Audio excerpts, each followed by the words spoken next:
CM గారు ఏదైతే ప్రాయశ్చిత్త దీక్ష తీసుకుని వారు నడిపిస్తున్నారో మేము కూడా అదే విధంగా వారికి సంఘీభావంగా తిరుపతి వెంకటేశ్వర స్వామి గారి మళ్ళీ ప్రజలకు మళ్ళీ నమ్మకం కలిగే విధంగా ఈ యొక్క మేము దీక్ష తీసుకుని ప్రాయశ్చిత్త హోమం 11 రోజులు చేయబోతున్నామని ఈ సందర్భంగా తెలియజేస్తాం.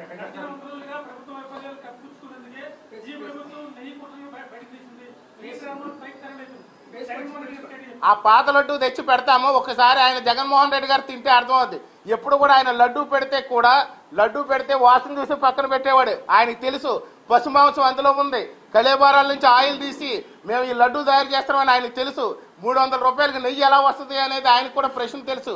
అలాంటి వ్యక్తి ఏ రోజు చూసినా ఆయన కానీ ఆయన భార్య శ్రీమతి ఆ భారతీ గారు కానీ లడ్డు వాసన చూసి పక్కన పడేసేవారు. తీర్థం కూడా మంచిది కాదు, కలుషితమైన నీరని చెప్పి ఏ రోజు తీర్థం ఇచ్చిన వాసన చూసి పక్కన పడేసేవారు. ఆ లడ్డు ఒక్కసారి తింటే తెలుస్తుంది ఆ లడ్డు నిజమైందా కాదా అనేది.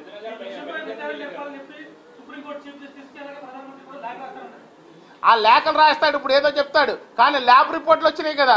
ఏదైతే మనకి సర్టిఫైడ్ ల్యాబ్ ఏదైతే వచ్చిందో ల్యాబ్ రిపోర్ట్లో ఖచ్చితంగా చెప్తుంది ఇందులో పశుమాంసం కలిసింది, ఈ యొక్క కలేబారాల యొక్క ఆయిల్తో తయారు చేశారు ఈ లడ్డూలు అనేది చెప్తుంది.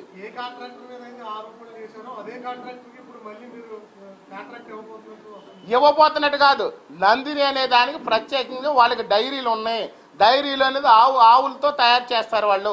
అలాంటి నందిని డైరీని వాళ్ళ పక్కన పెట్టేసి వాళ్ళు ఏదో కంపెనీలకు ఇచ్చారు, ఏదో కంపెనీలకు ఇస్తే వాళ్ళకి కావాల్సిన కంపెనీలకు ఇచ్చారు, హిందూ మతాన్ని బస్టు పట్టించే కంపెనీలకు ఇచ్చారు.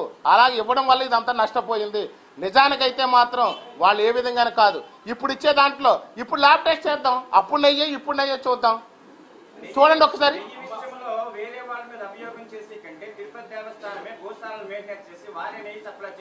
సో ఇప్పుడు ఖచ్చితంగా ఇది ఎప్పుడైతే జరుగుతుందో ఇప్పుడు వరకు కూడా తిరుపతిలో అన్ని కూడా స్వయం ప్రతిపత్తితో నడుస్తున్నాయి. ఇది కూడా ప్రభుత్వం యోచిస్తుంది. ఇప్పుడు తిరుపతికి ఆల్రెడీ 2000 ఆవులు ఉన్నాయి, ఇంకా దీన్ని పెంచుదామా ఏంటనేది అది ప్రభుత్వం త్వరలో నిర్ణయం తీసుకోబోతుంది. ఖచ్చితంగా అలాంటి ఆలోచన కూడా చేసే అవకాశం కూడా ఉంది.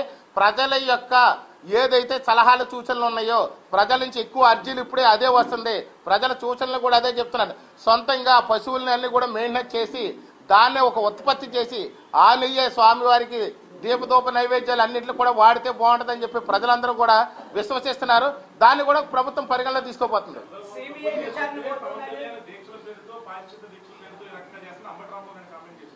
మళ్ళీ చెప్పండి సార్. అంటే వాళ్ళకి అబద్ధాలు కుట్రలో కుతంత్రాలు తెలిసినటువంటి వైసీపీ నాయకులు నచ్చిన మాటలు మాట్లాడతారు.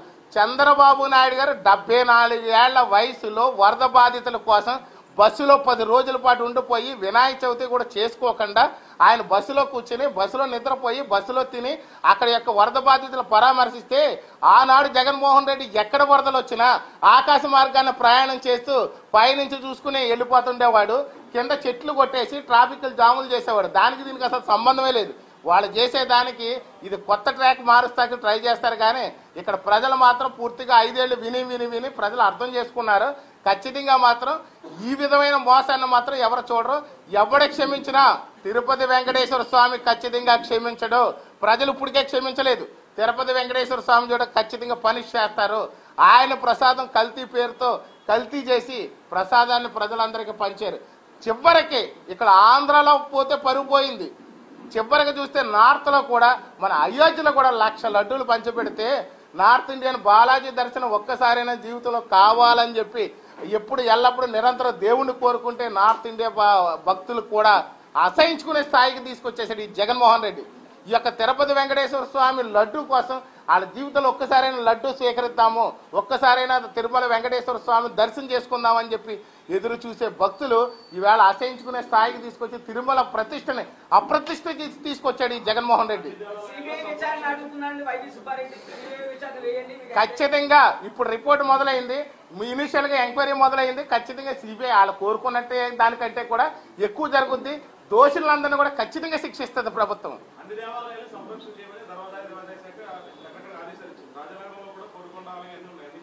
ఖచ్చితంగా రాజనగరం నియోజకవర్గంలో ప్రతి దేవాలయాన్ని సంప్రోక్షణ చేస్తాము. అదే విధంగా 11 రోజుల పాటు ప్రాయశ్చిత హోమాలు చేస్తున్నాం రేపటి నుంచి మొదలుపెట్టి మా యొక్క రాజనగరం నియోజకవర్గం. అంటే ఒక్కొక్క హోమం ఒక్కొక్క చోట పెడతాం. ఇప్పుడు కోరుకొండ లక్ష్మీ నరసింహస్వామి దగ్గర నుంచి మొదలు పెడతాం. అక్కడి నుంచి తర్వాత మనకి రాజానగరం శివాలయం ఉంది, ఆ యొక్క ఎండోమెంట్ డిపార్ట్మెంట్ది. తర్వాత సీతానగరంలో శివాలయం ఉంది. అలాగే రోజుకు ఒక గుడి దగ్గర పెట్టి ఆ ఏరియాలో అలా సంప్రోక్షణ చేసుకుంటూ అక్కడ అభిషేకం చేసి హోమం చేస్తాం ప్రతి చోట. ప్రాయశ్చిత్త దీక్షని కొత్తగా ప్రవేశపెట్టారు రైతులు. మరి అదే దానికి నేను పంత నానాజీ ఎవరినో వైద్యులు కొట్టేసి నేను కూడా ప్రాయశ్చిత్తం పెడితే ఇది కొత్త వరబడి అనేది ఆయన ప్రాయశ్చిత్తం ఆయన వ్యక్తిగతం అది. కానీ ఇది ప్రాయశ్చిత్తం అనేది మనకి పురాణాలు, ఇతిహాసాల్లో, గ్రంథాల్లో ఏదైతే హిందూ ధర్మం చెప్తుందో దానికి ప్రాయశ్చిత్త దీక్ష పవన్ కళ్యాణ్ గారు చేపట్టారు. ప్రాయశ్చిత్తం అపవిత్రో పవిత్ర అని చెప్పేసి ఒక మంత్రం ఉంటుంది. అపవిత్రమైన దాన్ని పవిత్రం చేసే శక్తి మంత్రానికి ఉంటుంది. ఆ మంత్ర దీక్ష తీసుకున్నారు పవన్ కళ్యాణ్ గారు.